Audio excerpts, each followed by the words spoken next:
Our brother fell apart in the war. Mother fell apart after that. Then we had to leave. Even in a perfect world, the horse would not have carried me and my brother all the way to Arizona. It fell and died not 10 miles away from our home in Los Roques, New Mexico. And while I sat in the dirt and heat of the dusty road, looking at how my hands had been scraped when we fell, Simon, my stubborn little brother, tried to pretend he wasn't crying.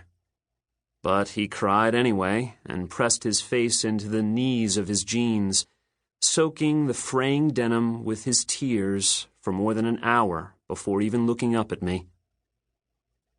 And I don't know what I was thinking. There was no way I could pull that dead horse out of the road, but I was so ashamed at leaving it there that I tried to anyway. "What do you think you're going to do, Jonah?" Simon said. And I kept pulling dumbly on the horse's leg, leaning my weight back as far as I could. "We can't just leave it here. It's embarrassing." I could feel the sweat crawling down my face. "No one ever comes down this road." "Just our luck someone will today," I said. So I jerked at my canvas pack, pinned beneath the hulk of the horse's flank, wiped my arm across my nose as I slung the pack over my shoulder, and tugged the dirty, sagging pants higher on my waist. "We should go back home," Simon said, his throat still choked tight from the crying. "We can't. Don't be stupid. We'll starve to death." "I hate you, Jonah." "So what?" Of course, I knew that Simon didn't really hate me. It's just something brothers say to brothers sometimes. Because I always believed that Simon was my best friend. I still do believe it. Mother and Matthew, our older brother, said we always fought when we were little, but I don't think that's true. But we did have some pretty good ones at times, and Simon almost always ended up getting me in trouble.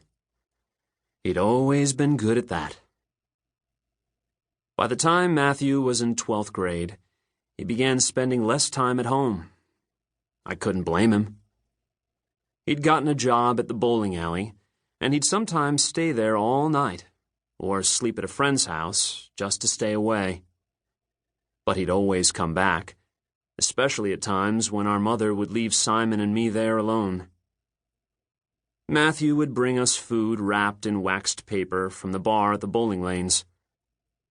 We never said it out loud growing up, but Matthew and I understood that we were all we had, and the three of us brothers needed each other just to survive.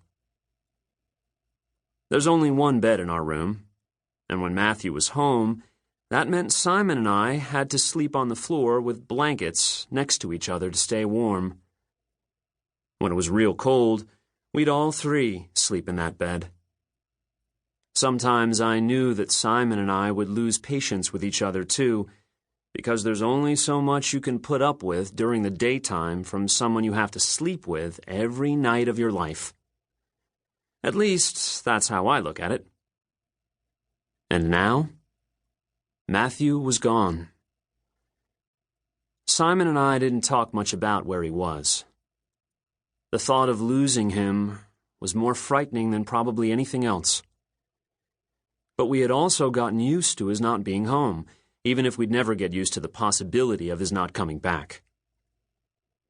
And there were things about Matthew that I knew, but never told Simon, and couldn't tell Mother because, after we stopped getting letters from him, she just shut down, and then she vanished. Now our horse was dead, and I felt so lost and scared. But I didn't want Simon to know that, so I made him keep walking with me. He didn't have a choice, and he hated that. So we walked, Simon dragging his feet in the dirt of the road, following 3 paces behind me. His shoes were too big, and he never tied them, so his feet made this awful snoring sound wherever he went. And I looked back only once, where the road broadened out, curving around a creek bed where cottonwoods picketed, trunk upon trunk, silver-dollar leaves clattering like teeth. But I couldn't see the horse. We're going to keep going anyway. I promise I will take care of you. I knew Simon wouldn't reply, and my words sounded so strange and hollow in the quiet of the afternoon. I guess I hadn't really heard my voice in the past 2 weeks, or at least hadn't noticed it as much as I did out there on the edge of the desert. Mother had gone off with one of her men friends for Georgia or Texas or someplace, and Simon and I had been left behind, alone in the crumbling shack of our home. The electricity had been gone for days. I was 16 that summer. My jeans were cuffed, even though I was already nearly 6 feet tall, and where they were folded, they had begun picking up dirt and twigs. They first had belonged to Matthew. The shirt I wore had been ordered from an Alden's catalog. My brother had worn it too when it was new. The elbows were wearing through, and I kept the sleeves rolled up, the tails tucked in tightly down inside my jeans, almost to my knees. It was too hot for flannel anyway. The last letter from Matthew came 2 months ago, at the end of the school year. And all Matthew's letters to me were in our pack, ordered, tucked beneath the carelessly wadded clothes and the canteen of piss-warm water that tasted metallic, like it had been strained through the filth in the drain of the streaked porcelain sink basin in the kitchen.